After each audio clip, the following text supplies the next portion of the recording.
Hello guys, master coaching YouTube channel में आपका स्वागत है। इस वीडियो में पढ़ने वाले क्लास 12 की इंग्लिश का चैप्टर नंबर फर्स्ट है द लास्ट लेसन, और इसके जो राइटर हैं अल्फोंस डोडेट हैं।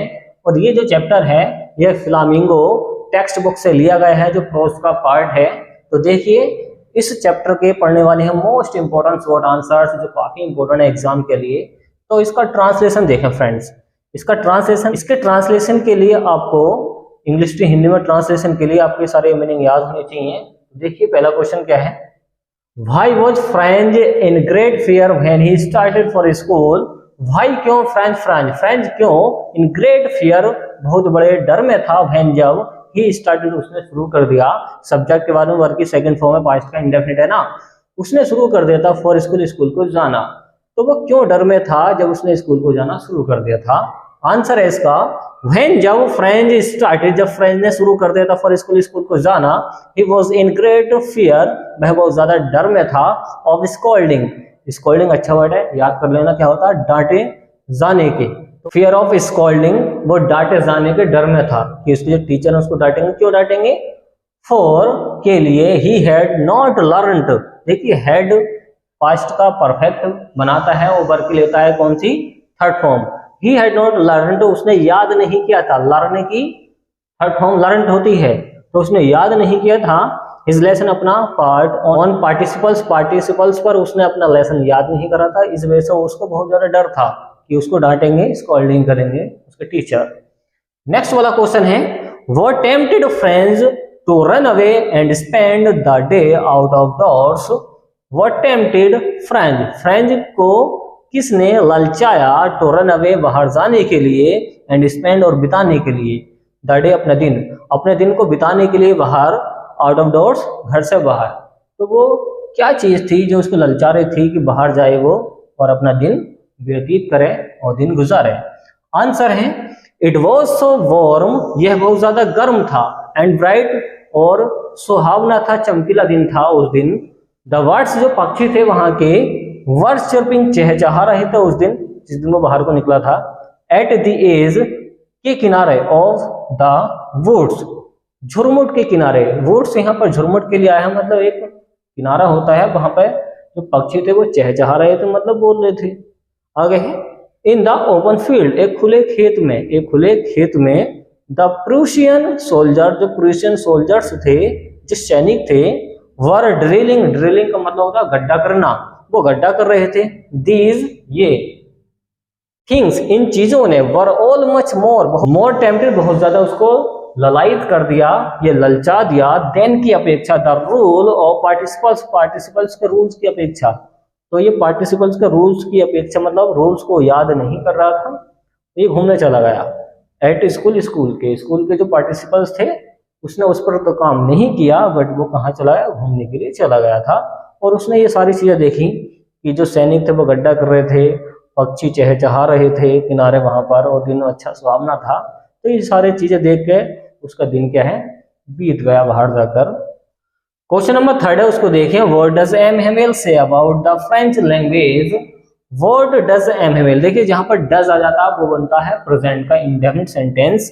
एम हेमेल ने क्या या क्या कहता है, ता है, ती है, ते है, तो एम हेमेल क्या कहता है, अबाउट के बारे में, द फ्रेंच लैंग्वेज के बारे में। जो एम हेमल है या हेमेल है वो क्या कहता है।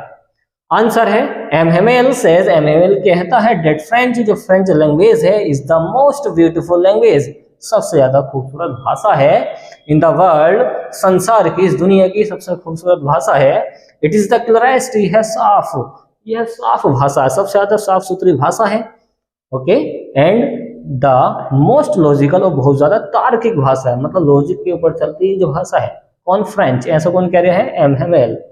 सो इसलिए दे मस्ट गार्ड, इसलिए उन्हें उसकी रक्षा करनी चाहिए, इट, इससे, एमंग के बीच, देम, उनके बीच उसका रक्षा करनी चाहिए, जो जिन्होंने वहां पर क्या कर दिया है, कब्जा करने की कोशिश कर रहे हैं उनके शहरों पर, उनसे रक्षा करनी चाहिए, क्योंकि वो अपनी भाषा बुलवाना चाहते हैं और ये अपनी भाषा ही बोलना चाहते हैं।